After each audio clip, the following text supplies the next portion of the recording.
frightening.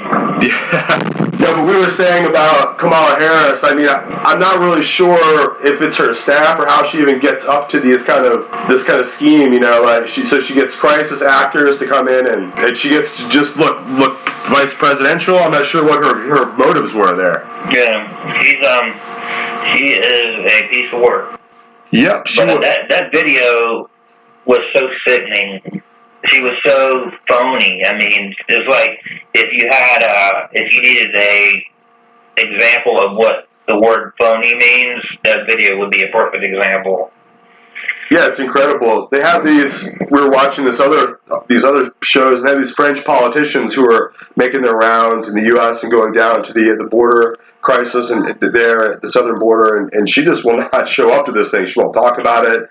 She's the border czar. What's up with that? She's the border czar. That's what Biden knighted her as border czar, and she didn't show up for the meetings. I don't know if it's still going on or not. I think they maybe. I just learned to accept that it's just crap.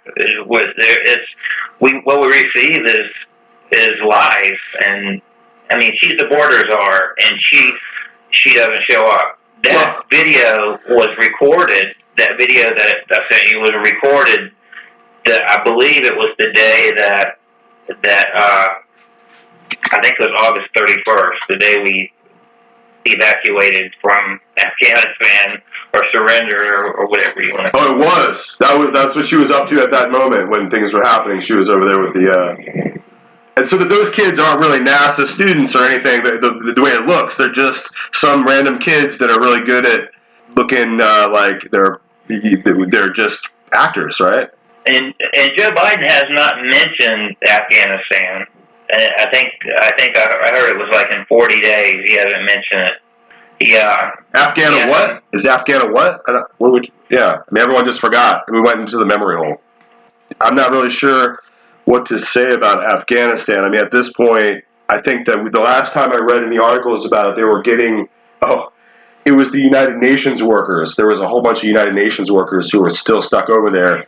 And these are foreign nationals. They're not Americans, but they're just UN workers who somehow just got forgotten. And I'm just thinking, like, who is like a Filipino national and wants to go to Afghanistan and work for the UN? I mean, these people have lost their minds. I mean, if I'm a UN worker, the last place I'm ever going to go is Afghanistan. I'm just never going to go there. I mean, but somebody was like, yeah, I'll go, sign me up.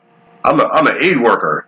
Afghans really want me around, you know, that, like, I can't wait to work with the Taliban and, you know, humanitarian aid missions or whatever it is. We have to ask, I believe we've asked permission to the Taliban to release the however many Americans are over there. Nobody really knows. I'm sure we paid them off. I mean, I'm sure they're getting. I'll check that out. I'm sure they're getting plenty of foreign aid money from the United States. I will check that out. So I was wondering that too. I don't understand how things got to be this way. I've seen some videos and read about Nazi Germany and how the lead up to Hitler turning into the evil dictator that he was, and people knew that things weren't right. Right. But they didn't know what to do about it. This is in the 30s. You know, before it got violent, they slowly started taking the rights away from the Jews and other people as well. Well, they made them. They made them register, and then and you got to remember the whole purpose of going after the Jews was ostensibly because they could be, you know, communists, because they had worked really hard to put a Jewish face on communism, so that all the leaders, the public faces and leaders of communism were Jewish faces. So it's kind of a strange thing. That's a really subtle game to play, you know, to try to build international communism and fascism, and then try to make sure that the people that are heading it were Trotsky and Lenin and other people who are, you know, they probably don't think of themselves as Jews, but that's how the world would look at them and their racial identity or what have you, you know.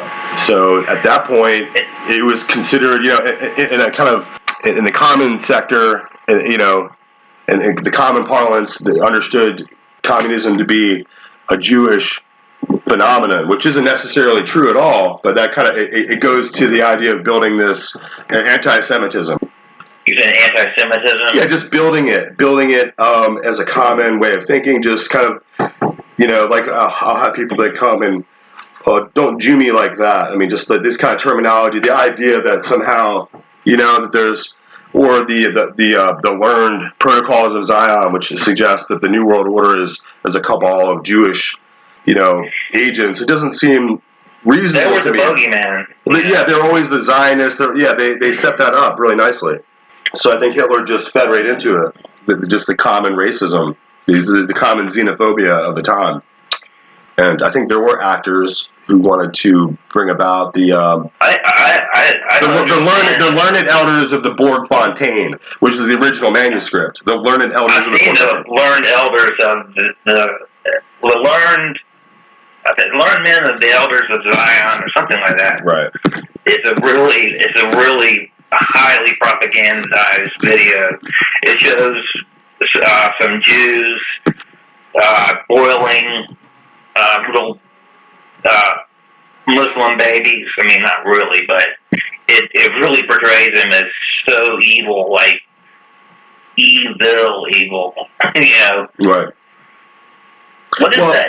I think that when you're talking about Western civilization and the Judeo-Christian ethics and principles that we operate from, when you're outside of that, I mean, if you were in Soviet Russia or in the Islamic world, in the Middle East, you have a whole superstructure of culture and religion, religio-cultic themes that are outside of this idea of a Bible or a Bible God or Ten Commandments or whatever they're, no one over there is necessarily an expert on what makes the Judeo-Christian world what it is, but ultimately we have these Ten Commandments, this idea of a deity who has made this special covenant with these particular people.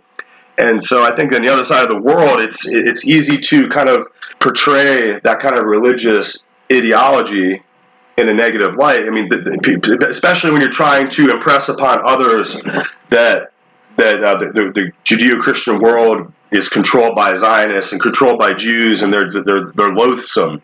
That concept really comes through in the Quran. When you read the Quran, it really reiterates again and again and again and again how Allah is going to punish and hates the Jews and their pigs, and they should be killed everywhere. And that's just kind of a religious devotion within Islam. You can't avoid it. You can be a moderate Muslim, but you can't avoid the itinerant kind of anti-Semitism that's built into the text there. So I think that's where you're getting a lot of this idea of Zionism, and that the Jews want to control the world, and they want to control. Well, they want to control the third most important site of Islam, which is Jerusalem, which apparently Muhammad flew there in a winged Pegasus. He flew there on his steed, and the steed was named Barak. Wow, you got that down. Okay, that's crucial. Yeah.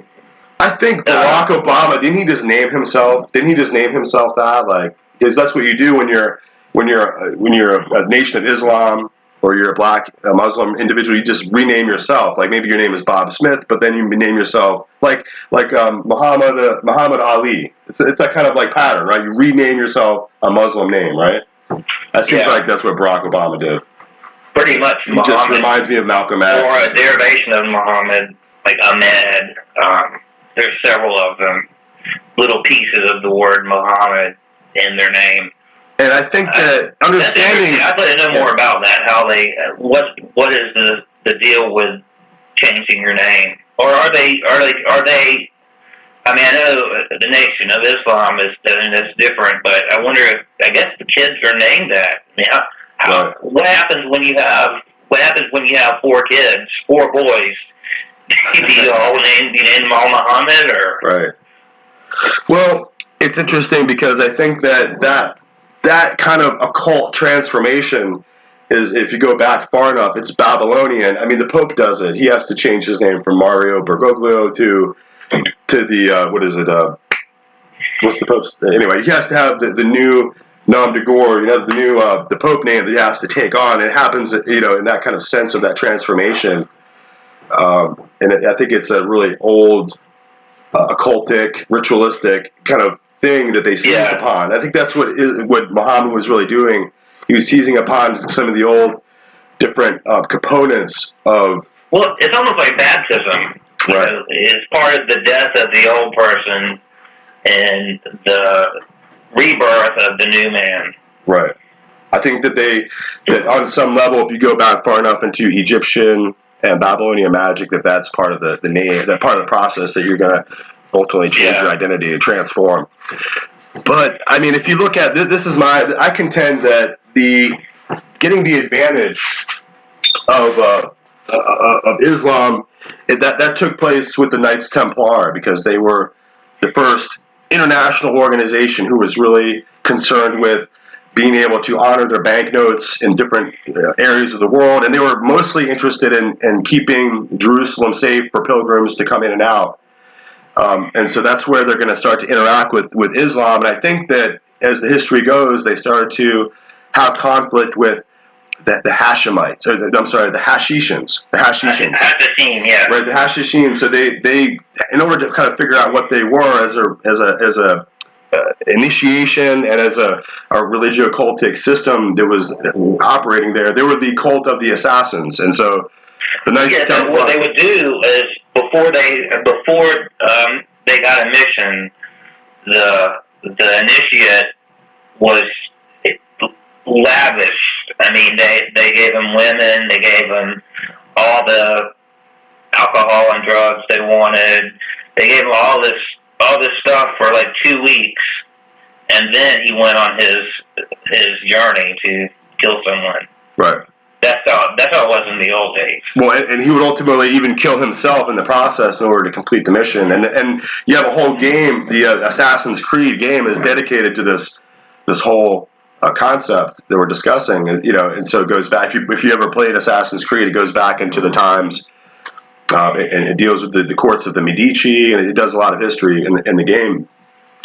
But I think that the Knights Templar really had an interesting interaction with them, and had to fight them, and ultimately had to kind of come into contact with their control system as really a secret society, a really old one, and as far as the old man on the mountain. And so that's what they were discussing. If you watch the Batman movie, it was the League of Shadows. It's really a throwback definition of this Hashishin sect. And I think that ultimately they began to, at that point, to intermingle and to intermesh and trade and to have a connection at a high level. So it's an elite merger at a high level with because ultimately the Hashishin sect would control Islam and would control the thinking behind Islam, and so that I think that at that point the East and the West would interconnect, and so you would have the Brotherhood of Islam, the Islamic Brotherhood, pardon me, and the Islamic Brotherhood was a little known fact about Muhammad is his wife, his main wife, Khadijah. She was actually raised in a convent by nuns. Right. Which I find very interesting. From what I've read, it looks like she might have owned the convent. She might have been very wealthy and might have been the owner of that. And I would like to understand how she had the money, yet today in Islam, women are treated so badly.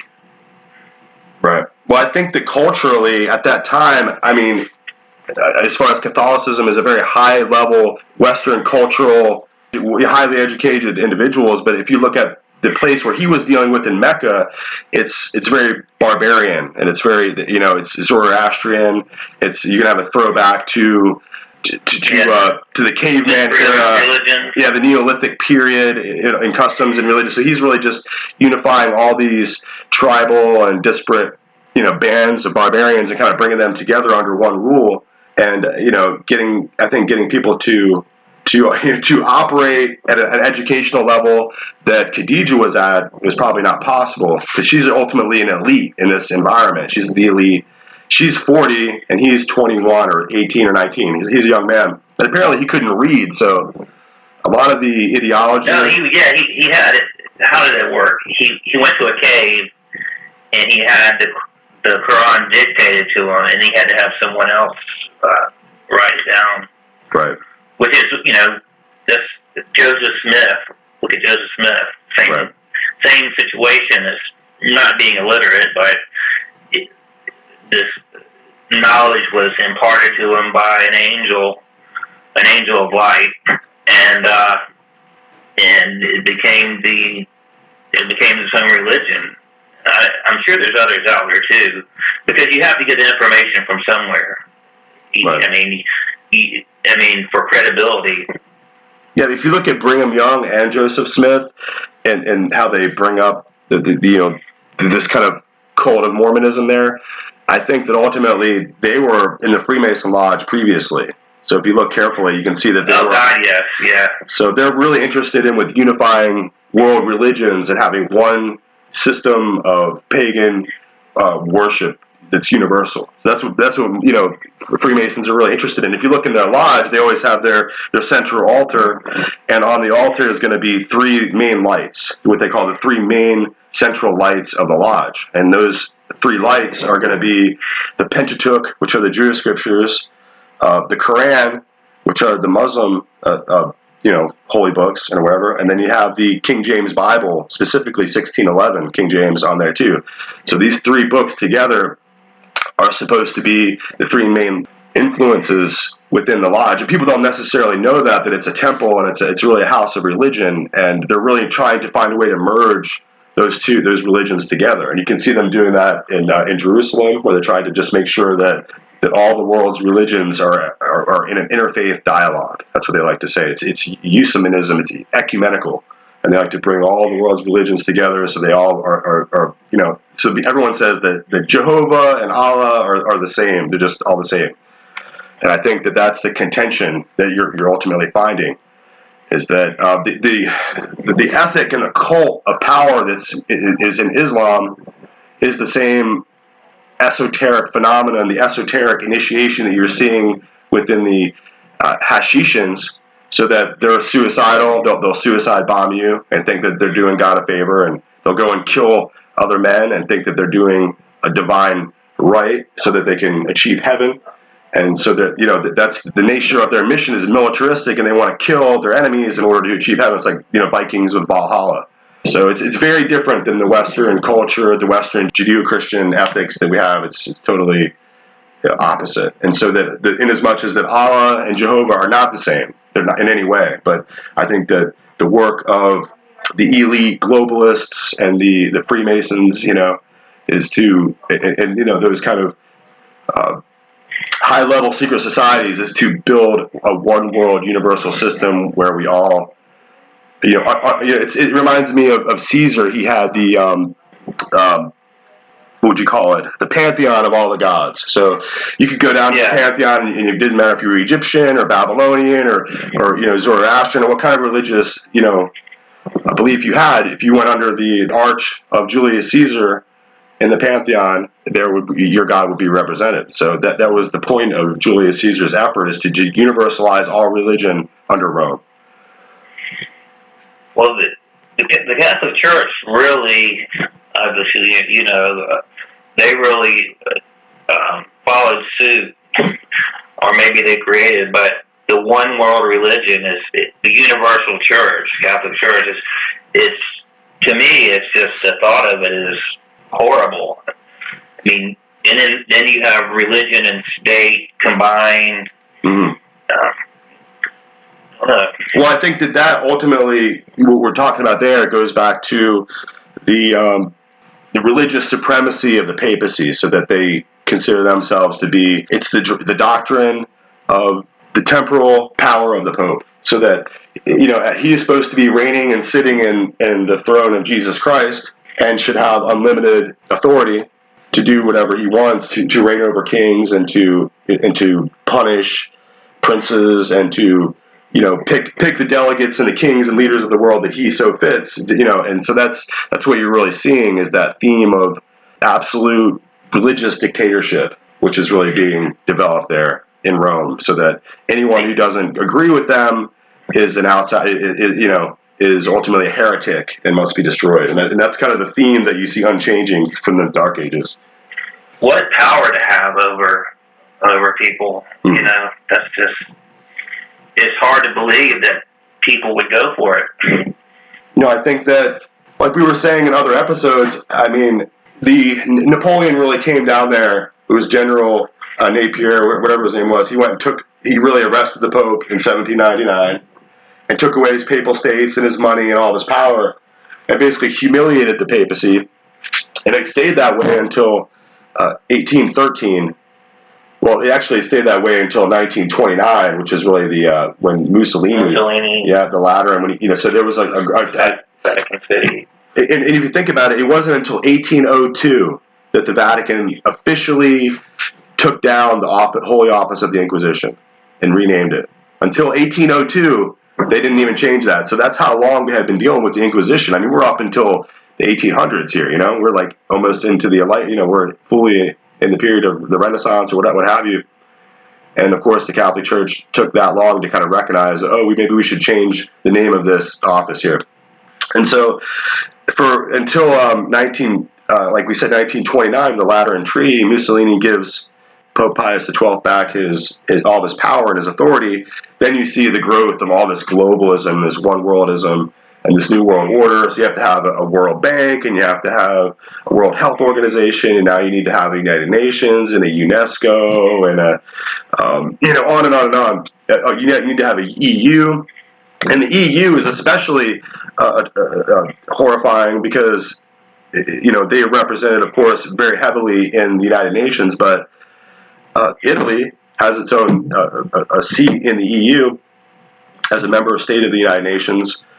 But also, Rome is a center city that is the capital of Italy, and then within Rome is the Vatican, which really controls Rome and really controls Italy, and really has everything to do with controlling the EU, right? Because if you look at the EU money, the euro, the Pope's face is all over the euro. So we don't have to press its own money, right? Has its own currency, but he also has his face on the euro dollar.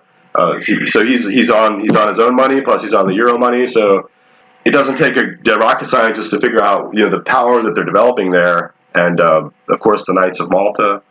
We always talk about them. They're an elite, high-level international society that is only interested in serving the nobility. That's what knights do. Knights serve their nobility, their princely masters, and they're defenders, like on a chessboard. So that they're there to defend monarchical power against popular government, against free popular elections where people get to have democracy, right? So monarchialism, can't exist with democracy.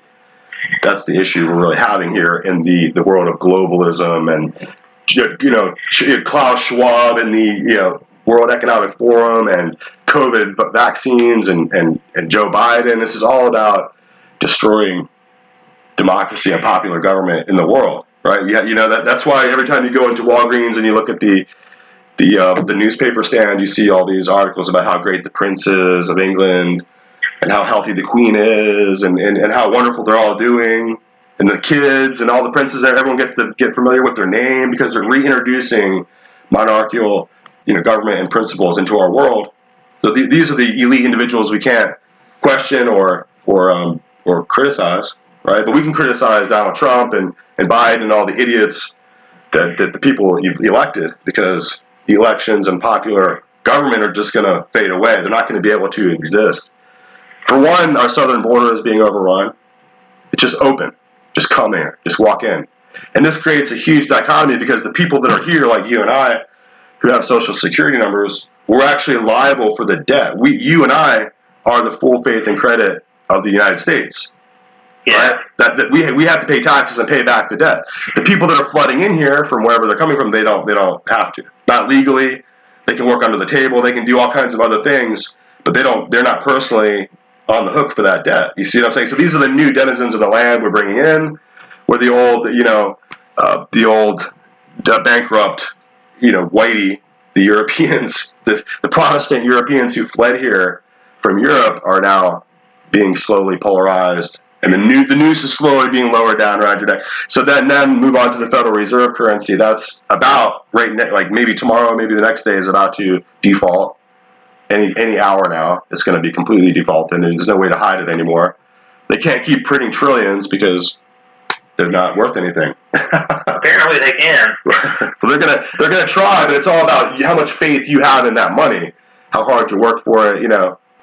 That's really what it is. Is that we're kind of like the Walking Dead. We're still just like walking like zombies around trying to earn a living, and we can't understand what happened to us. We can't understand what happened to us as a nation. We didn't realize that we as Americans were the revolution. We're the revolution ourselves. It's not the government or the politicians or some other people over there. They're military. It's the Americans. The Americans are the target. Understand? That's the nature of this thing. Is that I think that they'll. But then of course they have the Chinese Communist Party sharpening their knives, preparing their weapons that the Clintons gave them and others to come over here and just. I think that the British Empire is still pissed about 1776, and they're going to make that monumental point to us. I think that as we approach 2076, we're going to find out what the name of the game is. You have to recognize by 1933 that Hitler, that they had like 4 or 5 dictators creating war. So by 2033, it's going to be we're going to see what they have planned. They're good at this. Well, I believe that we're going to see one world religion. One world government, one world police. I can see the slow march to that, and it's actually speeding up now. Yeah, I would say so. You think like the UN? I remember thinking as a kid that the UN is great. It's just a great idea, and on the surface it is. Right. But they want to be head of the one world government. Well, I think that the United Nations is an internationalist instrument, and America itself is a creature of nationalism. We're a nation state. We used to be 13 separate nations band together, but now we're one nation. And in order to pop that balloon, in order to burst that bubble as a nation, you're doing it from the inside, but you're doing it from the outside with the pressure that communism created, which is international pressure from all the different nations of the world and what they think, with France and Belgium and England and Morocco, and when everybody is screaming in your ear about what you should be doing. And that's how they really effectuated COVID-19. That's why they got everywhere in the world. And look at the border. Mm-hmm. I think that the reason Biden stopped building the wall and invited everybody in to come through the southern border, I believe that it is to destroy our national sovereignty.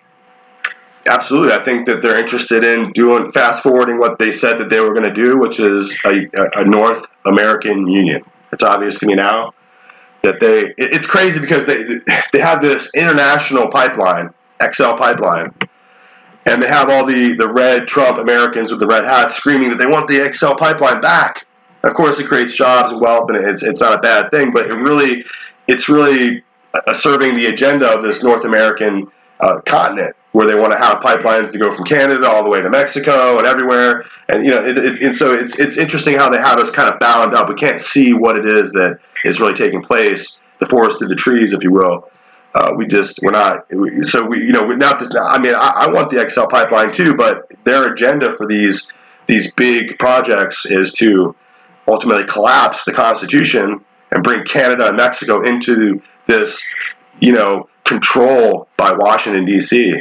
And I think that that's what they're trying to do. It's just kind of happening already, whether people recognize it or not. Yeah, that pipeline, I was against it at first, and because I thought that it was. I thought there were tribal lands and Native American, treasures that they were going to be coming through, but they actually really benefited indigenous people. They really benefited, or were going to benefit off of it. No, I think that there's nothing wrong with it necessarily, but I think that a project like that is being done by internationalists who have to find a way to work through multiple borders, multiple countries, and bring all these things into line. So it's interesting to me that the British, the UK, was able to escape the European Union and leave with Brexit, but it doesn't look like America is going to get out of this internationalist system that's being built. So to me, Washington D.C. is a capital.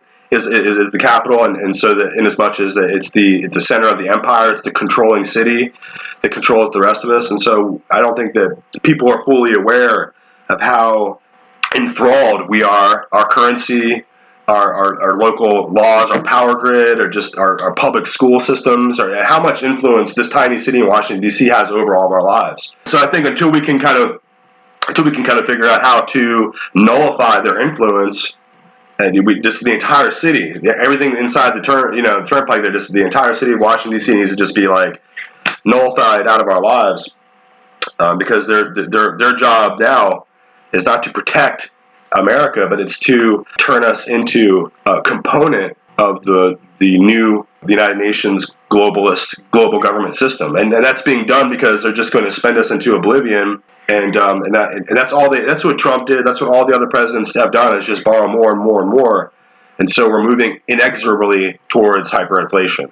So when that happens, because you remember, even up until the 1860s, during the time of Lincoln, we all had different currencies. Every state had its own currency. Different banks even gave out their own different currency. Like if you were a big enough bank, you could print your own currency and people could trade it. And people had to figure out how to balance one currency against the other because they were changing in value all the time. But there was this multiplicity of currencies, so if one thing went wrong, you could go over here. Well, now, since 1913, the Federal Reserve System, in 1929, with that collapse, I think they know scientifically how to destroy us. And I think they're bringing it all together into one nice big intersection, a big cathartic intersection of collapse. So we're out here, we're growing like peas, we're growing like lettuce. Like, it's not a game, it's like hardcore. So I think that we're the most educated population on the earth. I mean, if you go to other places, close to it, if you go to China, a lot of people are working a majority of their people are working in rice paddies and can't read. And so, that's why per capita in America, we're so wealthy, we're so well educated. I think they're trying to destroy that. If you send your kid to public school now, you're just going to end up with a kid who's perverted, who's been shown pornography, who's been put through this critical race theory, so that racism is now like a central component in school now. Before as a kid, you probably didn't see race, but now they're forcing you to look at it and to make it an issue between you and your friends in school, in the military. So these are really bad signs. If you ask me, I think that the apparatus of our government has been stolen and been taken away, and they're going to use it against us, because... Well, if you had a magic wand, no, not a magic wand, ideally, what can be done about globalism? To me, it looks like a freight train that's not going to stop. Right. Well, I think that it reminds me of what happened during World War II. They had an Austrian who somehow got himself elected chancellor. There's a big old conspiracy theory behind how did Hitler even become the chancellor? That's a big question mark. Obviously, he had Franz von Papen, who was a Knight of Malta, who was right there with him every step of the way. But I think what they wanted to do is they wanted to get someone inside the machinery of the German state, use it to kill all their enemies, and then destroy it through like an act of national suicide, destroy the German state itself. Because for one, it was the highest scientific and educational and highest level economy in the world. They developed, Albert Einstein, right? Albert Einstein, there you go. So the whole point of that is that to say that they took the greatest nation in the world, which was a Protestant nation. Remember Martin Luther, and the whole Lutheran Church, and the idea of Calvinism and Protestantism came out of Germany. So they wanted to absolutely obliterate Germany, and they did it in World War I, and then they did it in World War II, and they wanted to at the same time make nationalism a big demon. What would you say? They wanted to demonize nationalism, so that Hitler would be from then on a Nazi, right? So that nationalism would be bad. He didn't do anything that was national. He didn't do anything for Germany. He didn't do anything to build up the German state or to make it great.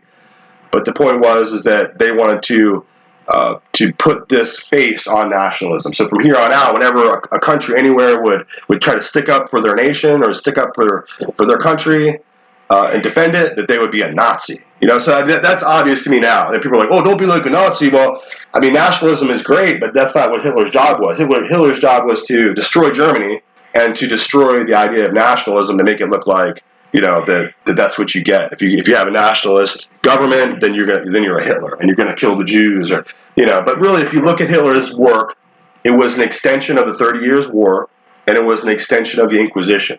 So that we had moved another century into the Enlightenment, into the Renaissance, forward in history. But the truth is that they just kept on with the same old program. So whenever they would go on a crusade, they would gather all these farmers and all these men up together. They would just go on this crusade, and on the way they would just find enemies of the church to kill on the way. So they would round up Jews, and they would just these quote unquote crusaders. They would round up whoever they could find who were heretics, and they would kill them. So this is just part of the ethics of the Roman Catholic Crusades to begin with.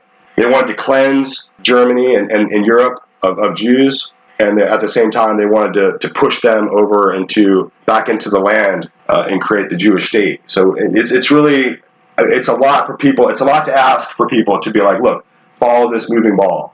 This is what took place. And people generally can't do it. They can't take it in. They can't even grasp what happened there. But ultimately, the Jewish state itself was a result of the Holocaust. They pushed all the Jews out of Germany as they fled, and they pushed them into their homeland. And so, and that was an act, not of God necessarily, but an act of the same masterminds who put World War II together. They made sure that the last Jews in the world were put in the cities there in Jerusalem. So it has to do with Albert Pike's World War III plan, and it has to do with Armageddon. It has to do with their defiance. Well, I think we're moving towards World War III. I really do, and I know that the United Nations, they've redrawn the borders. They have 10 sectors, right? And that's what they have to. I mean, you couldn't have national sovereignty for anyone, because that would prevent them from. I mean, they're taking away national sovereignty in order to redraw the borders. That's frightening. The thing about it is the UN they don't hide this stuff. I mean, they just, it's all out there. Well, it's all intellectual, academic jargon. So you have to be able to read, and you have to be able to critically think, and you have to be able to analyze what's being told to you, or else it's just going to go right over your head.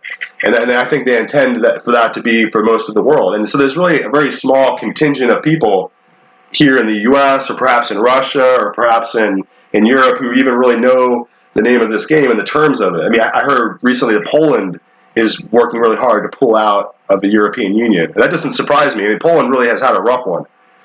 So I think the agenda of Hitler was to unify Europe.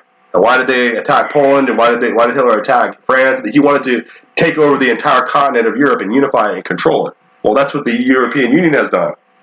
They have now unified, and so France and Germany and all the countries in the EU have less power, have lost their national power, and now they have to give over their power to this one larger imperial state, if you will. So, in my view, his plan was really completed with the European Union, and ultimately, it really is what you have to recognize this from history. It's really just the reestablishment of the Holy Roman Empire. Okay, so what was the Holy Roman Empire? It was I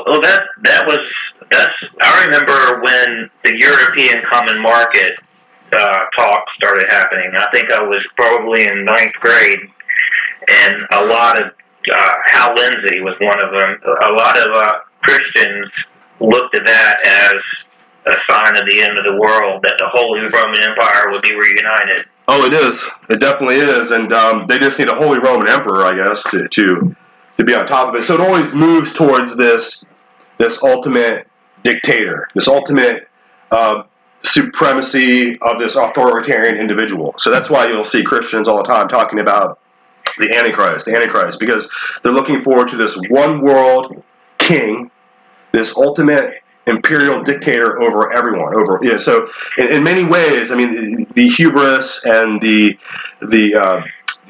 greed of mankind has tried to push, like Napoleon or Hitler or even Julius Caesar. They're always trying to. It's always the hubris of an individual man, the volition of a single individual to conquer all others. And so I think you see this replaying again and again in history, and ultimately, when we get to this final point, we'll see that there is a world dictator, and his throne is being prepared, if you will. So when I look at the United Nations, I look at an international organization who seizes the national sovereignty of each nation, takes away their independence and their individual sovereignty, takes it away and makes them join this group where they're now whole. So in the United Nations, who has the most power? Well, who has the most seats? Well, we have a seat, but you have to recognize that the papacy, he has the Holy See, right? He has an individual seat within the United Nations. It's for the Pope. That's called the Holy See. And there's another seat in the United Nations called Italy, the Italian. There's another seat, and then you have the as far as the influence of the European Union in the United Nations itself. And so I think that's what the papacy brings to the table from Rome, is the influence and the control of all that. I mean, maybe a third of the UN is really, in countries like Austria and other countries who really, I mean, it seems like all countries really have gone over there to kiss his ring, to bend the knee, and to stand there and take pictures with the guy, And no one really knows what the Pope does all day, but apparently he's the quiet and unsuspecting sovereign master of the world, and that's what the United Nations is there to execute. So we're looking to the future to like Star Wars or to Star Trek or Captain Kirk, like that. That's the future we're looking for. But if we want to know the future, we need to look into the past, into the Dark Ages, into this Neo-Feudalism, and they're bringing us back to it. So they can't have popular government. They can't have a middle class of people that's getting wealthy. And they can't have a large contingent of middle class people getting wealthy who own guns, who can shoot and defend themselves, and have their own money. So little by little, each step of the legs of that stool are going to be cut away until we're going to look around one day and recognize we can't defend ourselves. Our money has collapsed. There's foreigners walking all over our cities that are not from here and who are shitting on us. And the United Nations blue helmets are going to come in and quiet everything down and make peace. Peacekeepers, right? So I think that's... What is it about the human mind that wants to allow a dictator or allows it? If you look back in the Bible, I think from 2 Samuel, they were crying out for a king. And Samuel says, you get a king, they'll rape your daughters, they'll rape your wives, they'll do this, they'll do that, and how horrible it is. And then they were like, okay, can we get a king?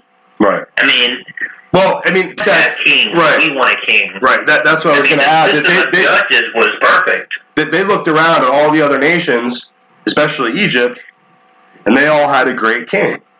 So, this is where the idea of a king even comes from, because before this period, there was no idea of a king in Jerusalem. Right? You had the judges, and you had the lead men, the prophets, and you had the head of the families, and that was all you needed for, but they cried out for a king. How strange that is. And they didn't want just a regular king, so God gave them a king, and he gave them Saul, and he was a head taller than all the other men. So that's the kind of king they wanted. They wanted a tall king, and so that's the kind of individuals you must have been seeing. That was the influence from the other nations, was that they had these really tall men, and they had, so it goes back to the Nephilim, that whole period, and that's a whole other discussion in itself. But I think that... Well, while we're on that subject, I have a question for you. Because you mentioned the Templars earlier, they started out, this seems just so bizarre to me. They started out as going to be protectors of the pilgrims who are visiting Israel and Jerusalem.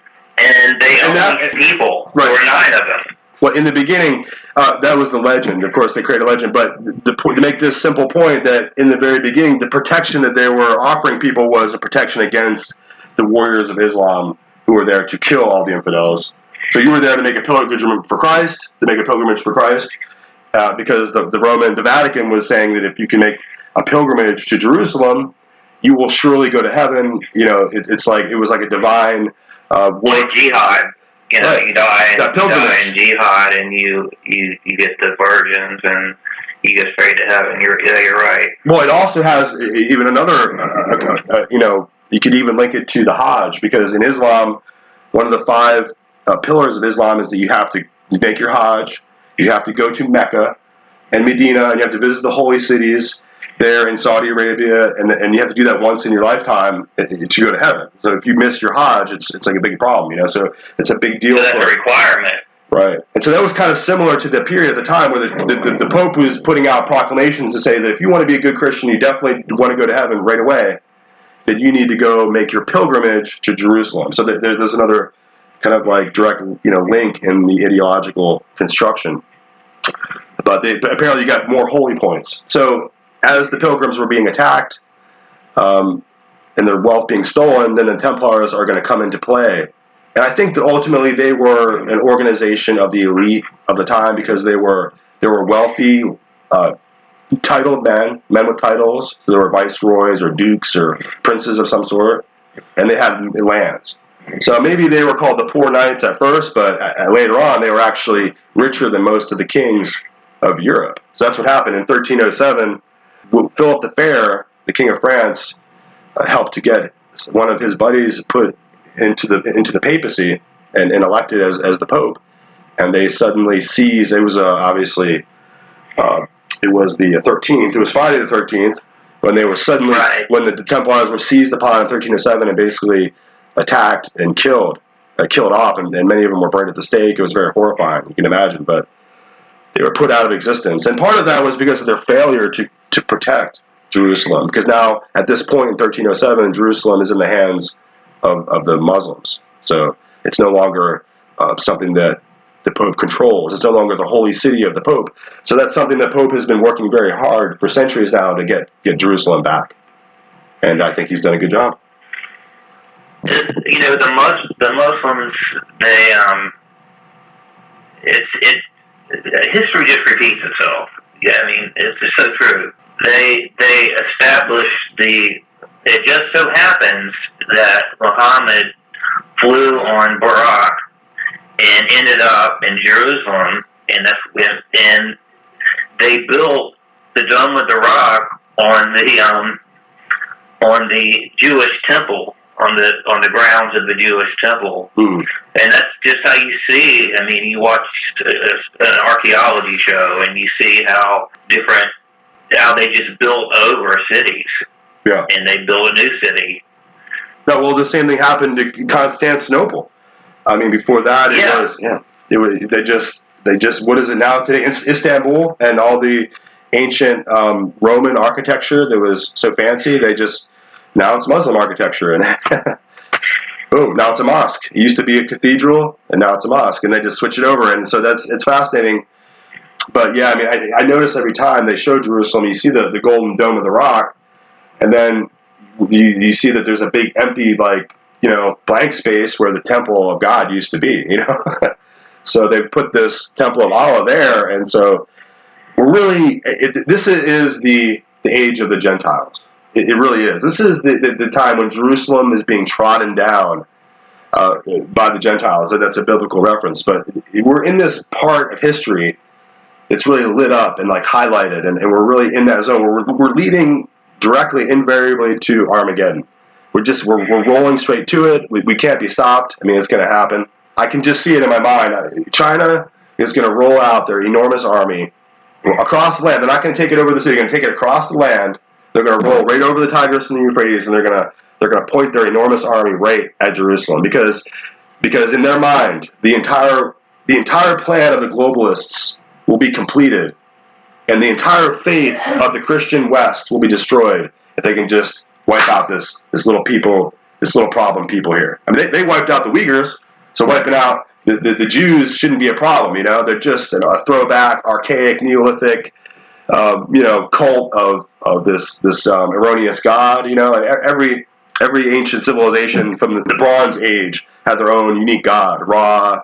So that's how they look at it. They're just breaking it down in the most humanistic way possible and the most rational way of dealing with this problem. And so once they feel that once they wipe out Jerusalem and everyone sees that no God is going to come, that they'll extinguish forever. I mean, if you look at the writings of Albert Pike, it's very clear what their plans were, right? So I think that when that happens, that the opposite will be true, that Jehovah is alive and awake and real, and he's going to show up for the day of battle, and we're going to see Armageddon in our lifetimes. That's how it looks to me, So what all that entails is it's very obscure, Yeah, a lot of people bring that up, where they say it's a derivation of the word, I think Harmageddon. I can't remember the name of it now. No, you're right. Harm Megiddo. So Megiddo, yeah. Harm is the mountain, and Megiddo is Megiddo. So it really, Armageddon really just means in Greek Mount Megiddo, and that's a mountain that's in the north of Jerusalem, which is surrounded by like an enormous flat plain that goes on for many, many, many miles. So it's the only, and it actually is a historical place where many other battles were fought. Where the ancient Israelites fought battles against the Philistines there and Egyptians, and there's a whole history of warfare. And if you go to the Mount Megiddo, at the very top, if I'm not mistaken, I think there are the old stone structures of the Israeli military because they were posted up there. That was the posting at the top of this mountain. So what it predicts is that the movement of the enemies of God are going to bring their armies, their physical armies, and they're going to bring them down into Megiddo and that plain of Megiddo, and they're going to try to attack Jerusalem. And that's what the prophets in the book of Revelation and people who believe in the Antichrist and people who believe in all kinds of Bible things are looking forward to this time when a great army is going to amass itself and begin to try to attack little Israel. You know what I'm saying? So we can kind of see that. We can see the Muslim nations around Israel now who are very violent against Israel, but what the requirement for prophecy is that there's a great red dragon, and the great red dragon has this massive army, and so I think that's why we start to look at China and all the things they're doing are horrifying. Well, speaking of China, do you think they will attack Taiwan because they're flying over it every day? I think that they're making. I think that Biden is an agent and a controlled asset of the Chinese intelligence. They bought him out a long time ago. He's going to continue to give up bases and do whatever they say. And I think that the CCP, the Chinese people are beautiful and wonderful, and they're amazing, and they're probably the biggest victim of the CCP. But 1949, right? That's 1 year after 1948. 1949, the Chinese Communist Party takes over, and with the help of Wall Street and the West, right? And we keep seeing that happen.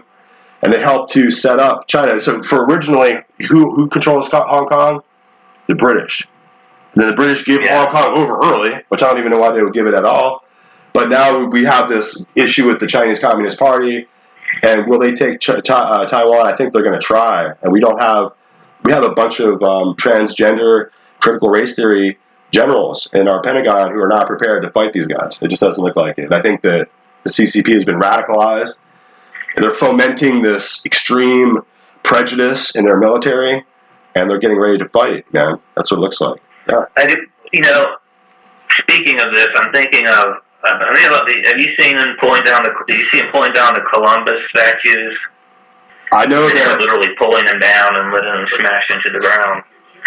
Have they been doing that recently? I know that they were doing that over the last couple of years as the BLM and the Marxists, shock troops are running around, and the Antifa have been pulling down statues. But it won't surprise me. I remember thinking a few years back when the Taliban was blowing up the Buddha statues. I was thinking how horrible that was. Right. But what is the difference between blowing up these ancient statues of the Buddha or tearing down statues of Christopher Columbus. It's the same concept. Right. You got to wipe out the philosophy so that only your philosophy will be adhered to. Right. Yeah, I think at this point, in this level of power, the game of power that is being played, I think that it doesn't matter anymore if you're right or wrong. I think that becomes, it becomes diluted. I mean, I think that it just becomes a contest for furious overcoming the enemy in any way you can. That's what you saw in China in 1949. Was that they got into a big, huge ass mass of people with their flags. They marched around from city to city and basically forced everyone to comply with what they had in mind. And so there was no law, there was no agreement of the people, there was no government that was sanctioning it. It was just a total takeover by an enormous mob. And so, a key factor there is that they were using children, the children to tell on their parents. Yeah, they got into schools. And now the governor, I can't think of his name, of Virginia, is saying that parents don't have a say-so against the school and the children. In other words, it's destroying the family. Oh, it totally destroys the family. I mean, I'm looking at these elementary school books. If you look on Getter, they're showing pictures of them. They're just straight pornography, illustrations of little kids doing. Anyway, I don't want to go into it. It's horrifying, but it's horrifying for you and me to talk about it. But these are the actual children's books that are in the libraries, and these school administrators and librarians in the schools are defending this, and they're pushing parents out and saying, no, we're going to make sure these kids can look at this. So it's an adulteration. They're now molesting your kids, and they're doing it openly. So they're just it's sexualizing the kids. So the people that are doing this are not who you think they are. I mean, these people that are in your schools and in the school councils who are doing this stuff are not your friends. So that's why I start looking to secret societies. I want to see who's operating in the Order of the Eastern Stars, which is female Freemasonry. Who's operating in these different clubs? Who's operating it? Because you'll see that the fraternities tie back to the college campuses. So when they go to college campuses and they start doing their hazing, they do their pledges, and they go into the sororities and they go into their fraternities, that's really the first link in the chain after they graduate that leads them to these other, like the porcelain club. It leads them to all these secret societies. And I think that's the control mechanism of the elite. That once you step into that zone, now you're going to start to turn around and look at a way to manage the decline of the American people. So you're in the schools and you're there to, we used to send the kids to the public school to get an education, but now the bars and the doors, close behind them as they go in, and you no longer can have any influence. So if you try to take your kid out of school, you might have social services and the welfare department, the child and services come over and start to check on you, and so all these facets of government, they want to educate this cohort of students with this message, and it's going to be transgender, it's going to be, new racism, it's going to be new Marxism, and they want the entire next generation of the American people to come out educated with these new dumbed down, hyper partisan philosophies, if you will, So yeah, they're actually doing away with standardized testing. Right. It's racist. And they're taking math out of the curriculum. Yeah, math is racist. Yeah. But in order to fulfill that little last piece of history, the Hashisheen sect ultimately became known as the Muslim Brotherhood, and it's constituted today in a Grand Lodge of Freemasonry in Cairo. So the Grand Lodge of Freemasonry in Cairo is the heading for all Islamic secret societies, and esoteric Sufism, and covering the extension of the outgrowth historically of the Hashisheen sect, or the sect of the assassins. And you recognize that the Grand Lodge is not just any old lodge of a school of esoteric arcane knowledge. The Grand Lodge is the head lodge that governs all the other lodges. So you can understand that all the other lodges of Freemasonry in the Middle East are constituted under this Grand Lodge. And likewise, there's a Grand Lodge of Freemasonry also in London.